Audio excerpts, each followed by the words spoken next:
Okay, everyone. So we're doing question 5 from the June 2022 CSEC physics paper 2. Okay. So the first part, for part A of question 5, they're asking us to define the term a longitudinal wave, right? And a longitudinal wave is a wave which has vibrations that are parallel to its direction of propagation. And a longitudinal wave would then be characterized by compressions and rarefactions, right?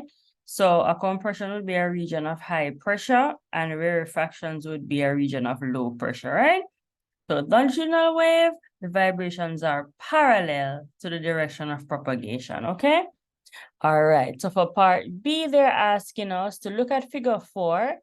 Figure 4 is a wave train on which the points K to S and A to D are shown, right? So these are markings that I've drawn in, but the figure itself is just where these black lines are. So they're showing us 1 wavelength, 2 wavelength. And so this is the rest position, and this is the displacement of particles. And then, of course, the X is the position along the wave train. So they're saying write 2 letters whose distance between them on the wave train in figure 4 represents the amplitude, right? So the amplitude is just the maximum displacement from the rest position. So our rest position is here, right, along this line, this position here.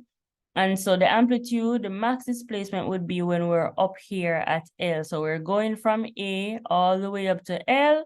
So that's AL, that would be our amplitude. Similarly, this would be an amplitude, right? From our rest position, we're displacing to a maximum. So that would be BN, or we could say CP or DR. Those are all amplitudes, right? A maximum displacement from the rest position, that's our amplitude. And then a wavelength now, 2 letters that would describe a wavelength. Remember now, a wavelength is the distance between 2 successive points that are in phase, right? So K and O are in phase. And so the distance between those two, as I've drawn in with this blue line here, would be 1 wavelength, right? From O to S would also be a wavelength because O and S are both in phase. So O to S would represent a wavelength as well. And also between these points, L and P would represent a wavelength because they're successive points that are in phase. And then between M and Q, right? M and Q are also in phase. And they're 2 successive points. So that would be a wavelength as well. And then finally, from N to R, those 2 points are in phase and they're successive, right? So that would be a wavelength as well, okay? So anyone, just one of these would suffice for 2 marks, okay? All right. So then moving along to question C, they're asking us to state 2 differences between light waves and sound waves, right? So we know that light waves are transverse waves and sound waves are longitudinal waves, right? So then we can talk about some specifics as to how are sound waves produced versus how light waves are produced. So light waves are produced by mechanical vibrations, right? So there has to be some mechanical vibrations for those sound waves to be produced, while light waves are produced by the vibration of electric and magnetic field that are perpendicular to each other. So their mode, the way of producing them is different, right? So that's a first difference that we can state here. A second difference that we can state is that sound waves, right? These sound waves, they can only travel through a material medium. So they either need to travel through a solid or through a liquid. They need some medium to carry them, right? While light waves do not need a medium to be propagated, and they can actually travel through a vacuum, right? And so those are 2 differences that we've highlighted here between light waves and sound waves. For 2 marks, we're good, okay? So moving right along, for part D of this question, this is a lens question, as we can see. So they're saying an object is placed 15 centimeters in front of a converging lens, right? So we know this is a converging lens, and there are specific features of a converging lens that should come to mind immediately. And then the focal length of that converging lens is 10 centimeters. So they've given us that, right? They're now asking us to calculate the image distance, which is V, denoted as V, right? And they're saying that we should calculate this image distance. And in order to do that, right, we look at everything that they've given us. So in the question, they gave us the object distance, which we know is U, right? And they've given us the focal length, which we know is F, right? So we can apply the lens formula to find V, which is what we're trying to find. That's our unknown, right? So the lens formula simply states that 1 over U, which is the object distance, plus 1 over V, which is the image distance, is equal to 1 over the focal length, right? So they gave us the focal length to be 10. And since this is a converging lens, we know that the focal length is going to be positive in terms of its sign. So it's going to be positive.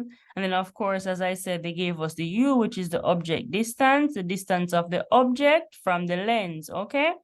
So they gave us that. So all we have to do is plug the F in our formula and plug the U in our formula and then solve for 1 over V. So we're going to rearrange to make 1 over V the subject. So that's what I've done here, right? So I do 1 over V is equal to 1 over F minus 1 over U. And then all I'm doing now is plugging in my focal length of 10 and my object distance of 15. And when I do that, I get 1 over V is equal to 1 over 30. But since they asked us for V and not 1 over V, we get V to be 30. Okay, so 30 is our answer for part I, and that's for 4 marks. So we have the image distance V, right? All right, so moving right along, let's clear that. So moving right along, they're asking us now to determine the magnification of the image that's formed up here, right? And so magnification, the formula for magnification that we can use here readily, because we just calculated V and we already know U, we can use magnification M is equal to the image distance divided by the object distance, right? So it's always going to be image over object when we're trying to find out magnification. How much were we able to magnify our object, right? So this is the image distance that we just calculated to be 30.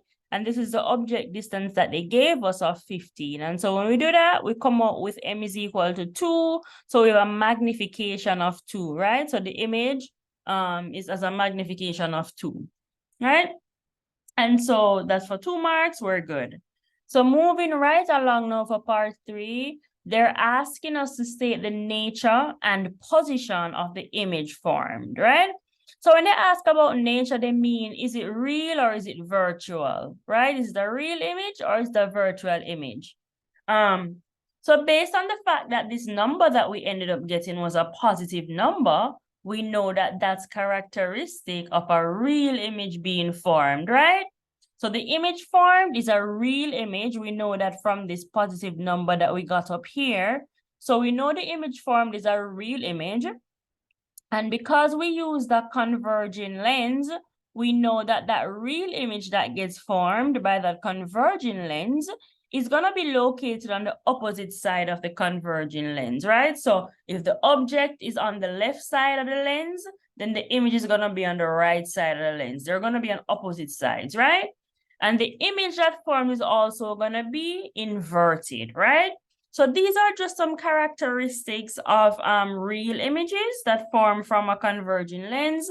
So just make sure that you brush up on those as needed, but these are some characteristics of a real image, right? It's gonna have a positive value, right, for its image distance, and then if it's a converging lens, it's gonna be on opposite side of the converging lens, this image that gets formed, and of course the image is also gonna be inverted, okay?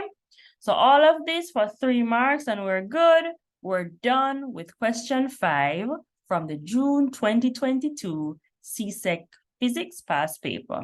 So see you in the next video, and as usual, drop any comments, any questions that you have down below, and I'll be sure to address those for you, okay?